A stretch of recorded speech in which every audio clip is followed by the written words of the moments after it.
प्रिय विद्यार्थियों, मैं हूं मुकेश कुमार गुजरात 10 विद्या मंदिर शिवगंज से। और हमने पिछले वीडियो में कक्षा अष्टमी विषय हिंदी के पाठ 2 के कुछ हिस्से का अध्ययन किया था। उससे आगे हम आज बढ़ते हैं।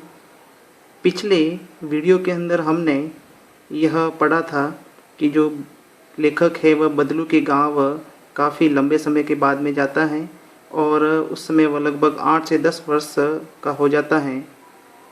8 से 10 वर्ष बाद में वहाँ जाने के कारण वह उस जो बदलू काका है उसको भूल जाता है, लेकिन उसके मामा की लड़की के कुछ चोट आती है और चोट आने के कारण उसकी मरहम पट्टी करता है और वो जो चोट है उसकी कांच की चूड़ी से आती है। इसलिए उसको ध्यान आता है कि बदलू काका है वहाँ पर यहाँ पर रहकर जो है लाख की चूड़ियाँ बनाना का काम करते थे। उसको इस प्रकार से याद आता है तो वह घूमते घामते उसके घर जाता है। उससे आगे हम पढ़ते हैं।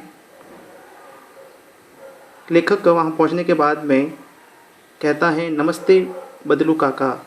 मैंने कहा, लेखक कहता है ऐसा, नमस्ते भैया।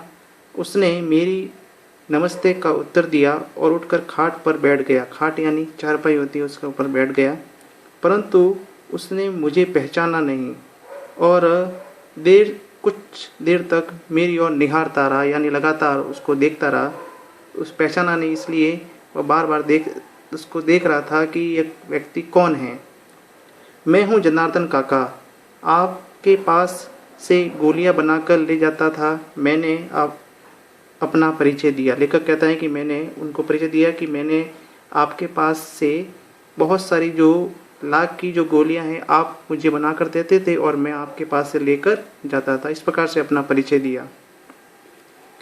बदलू फिर भी चुप रहा। बदलू काका है उस समय चुप ही रहे, यानी उनको जान नहीं पा रहे थे, पहचान नहीं पा रहे थे कि यह जो बालक है वह कौन है।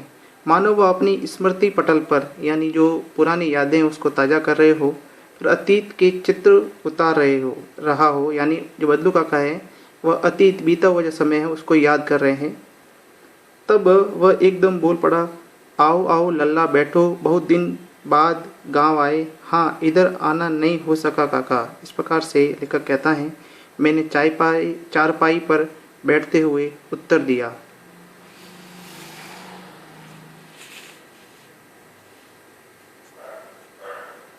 कुछ देर फिर शांति रही।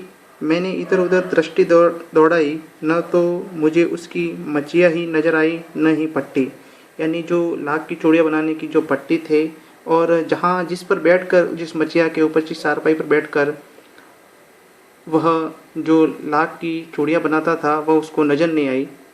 आजकल काम नहीं करते काका, मैंने पूछा। लेखक कह रहे हैं कि मैंने उनसे पूछा कि आजकल आप काम नहीं करते, लाख की चूड़ियाँ बनाने का काम नहीं करते हो क्या? नहीं लल्ला, काम तो कई साल से बंद है। मेरी बनाई हुई चूड़ियाँ कोई पूछे तब तो गांव गांव में कांच का प्रचार हो गया है। वह कुछ देर चुप रहा, फिर बोला, मशीन युग है न लल्ला, यह लल्ला। आजकल सब काम मशीन से होता है, खेत भी मशीन से जोते जाते हैं और फिर सुंदरता कांच की चूड़ियों में होती है, लाख में कहाँ संभव है। यानी वह कहता है कि आजकल मशीनी युग है और मशीनी युग के कारण सभी जो गांव की औरतें हैं और अन्य जो औरतें हैं वो सारी कांच की चूड़ियाँ, मशीन से बनी हुई कांच की चूड़ियाँ पहनने लगी है। उसके अंदर मशीन से बनने के कारण उसके अंदर सुंदरता होती है, जो हाथ से बनी हुई लाख की चूड़ियों के अंदर कहाँ है। लेकिन कांच बड़ा खतरनाक होता है। लेखक कहता है कि फिर भी जो कांच होता है वह बड़ा ही खतरनाक होता है, बड़ी जल्दी टूट जाता है। मैंने कहा, लेखक ने ऐसा उनसे कहा। नाजुक तो फिर होता ही है लल्ला। कहते कहते उसे खांसी आ गई और वह देर तक खांसता रहा। यानी लेखक है उसको उस समय बातें करते करते खांसी आ गई और लंबे समय तक वह खांसता रहा। मुझे लगा, यानी लेखक को लगा कि उसे दमा है। दमा एक प्रकार की बीमारी होती है जिसके अंदर जो श्वास है वह फूलने लगती है। अवस्था के साथ साथ उसका शरीर भी ढल चुका था, यानी उसकी जो अवस्था, यानी उसकी उम्र भी ज़्यादा हो गई थी, इसलिए शरीर भी इस प्रकार से उस अवस्था के अंदर था। उसने हाथों पर और माथे पर उसके हाथों और माथे पर नसें भी उभर आई थी, यानी बुढ़ापा साफ नजर आ रहा था। जाने कैसे उसने मेरी शंका भाप ली और बोला, दमा नहीं है, मुझे फसली खांसी है, यानी समय समय पर जो खांसी होती है वह मेरी खांसी है, मुझे कोई ऐसी दिमाग की शिकायत नहीं है। यही महीने 2 महीने से आ रही है, 10-15 दिन में ठीक हो जाएगी, इस प्रकार से उसने बताया। मैं चुप रहा। मुझे लगा उसके अंदर कोई बहुत बड़ी व्यथा छिपी है, यानी दर्द है वह छिपा हुआ है। मैं देर तक सोचता रहा कि इस मशीनी युग ने कितने हाथ काट लिए, यानी कितने लोगों का जो रोजगार है इस मशीनी युग ने काट दिया। इन मशीनों के आने के कारण कितने लोग हैं वो बेरोजगार हो गए हैं। कुछ देर फिर शांति रही जो मुझे अच्छी नहीं लगी।